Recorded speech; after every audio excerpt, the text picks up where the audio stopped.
I am concluding part two.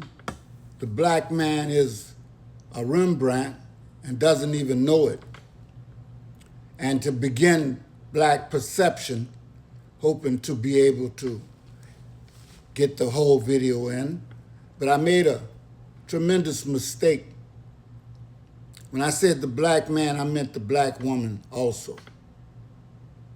But I don't know anything about being a woman, so forgive me if I use things in a gender term that I'm familiar with.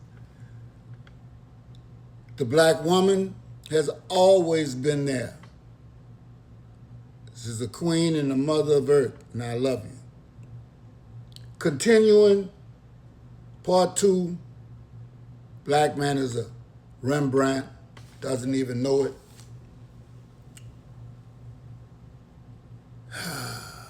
When we understand that the mind has been under attack for generations, and healing the mind is part of liberation, so I close as the black man is a Rembrandt, not because he is flawless, but because he is a masterpiece in progress, rich with color, history, struggle, and light.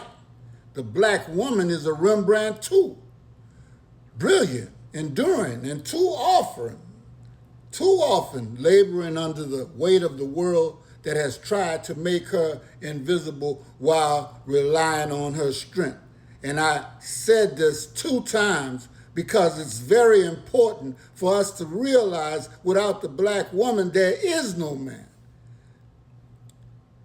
The black community across the African world and the diaspora is not a mistake of history. We are a living testament to survival and genius. They tried to bury us in chains. They tried to bury us in categories. They tried to bury us in silence. But what is buried is not always dead, and what is hidden is not always lost. The truth is this: we were never meant to remain in bondage to other people's lies. We were made to know ourselves, build ourselves, and contribute to civilization with full dignity as we always had. So let us remember, let us restore, let us rise, because the masterpiece is still here and the world is only beginning to see it. So let us remember, let us restore, let us rise. Now, let's talk about the black perception.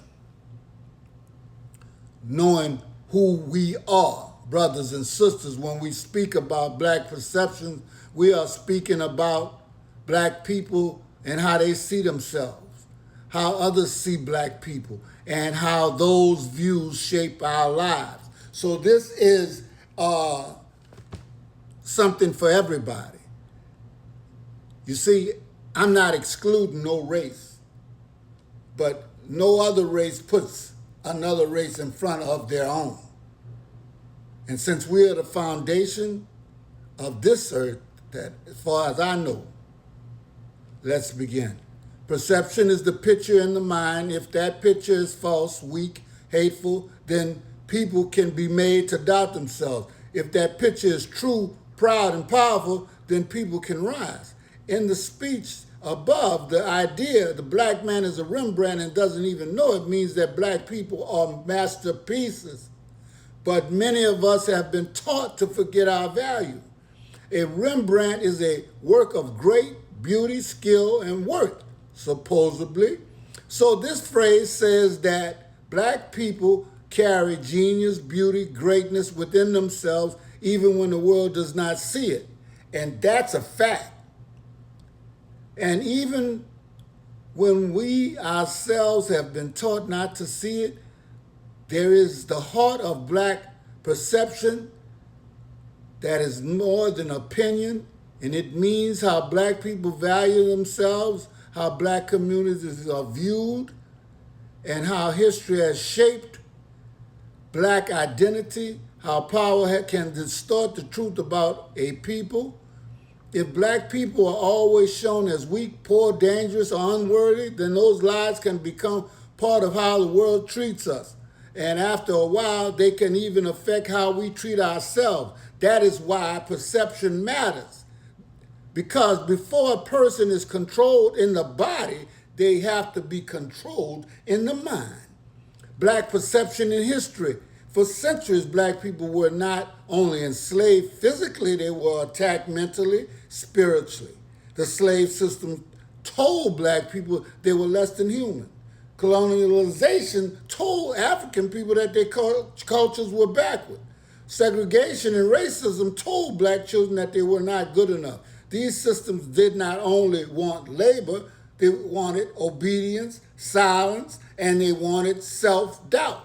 This is why the speech says oppression attacks identity. Because if you can make people believe they are nothing, then self-fulfilling prophecy comes alive. Then it becomes easier to keep them from becoming everything they were meant to be. Black perception must be reclaimed. But the truth is, black people are not a mistake, not a burden, not without history. Africa is the cradle of civilization. People help build knowledge, language, family systems, government, music, medicine, resistance movements around the world. So black perception must be changed from shame to pride, from confusion to knowledge, from silence to truth. We must begin to see ourselves correctly, not as the world says we are or were, but as we truly are. Why this matters for everyone. Black perception matters for both the educated and uneducated, for the powerful and powerless, because a scholar can have a degree and still not know their worth. A poor person can have little money but still carry deep wisdom, dignity, and strength. Perception is not just about education levels, it's about self-knowledge. It's about whether we believe we are worthy of respect, opportunity, and freedom. A people who know their value will fight for justice. A people who forget their value will settle for less. The meaning of the Rembrandt image. This means we have beauty, skill, intelligence, creativity, resilience. We have a story.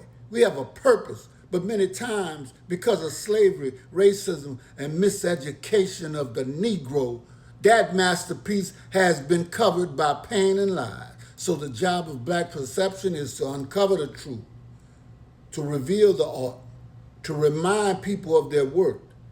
A call to restoration means we must teach our children the truth. We must honor our history. We must build our community. We must reject shame. We must support one another. We must stop letting the world define us by its fear, ignorance, and hatred. Black perception must become a black self-respect. Black self-respect must become black unity. Black unity must become black power, and black power must be used to build, heal, and uplift. Now, so let this be understood clearly. The black man is a Rembrandt. The black woman is a Rembrandt also. And she is the mother of earth and people. The black community is a Rembrandt, not because we are perfect, because we are precious, not because we have suffered less, but because we have suffered more. Not because the world always saw our value, but because our value was never dependent on the world's approval. We are a masterpiece. We are history. We are vision. We are people of worth, and it's time we see ourselves that way. Now, in closing, I'd like to tell you that you are worthy of the harvest that others laid their life down for, and they are worthy of our respect.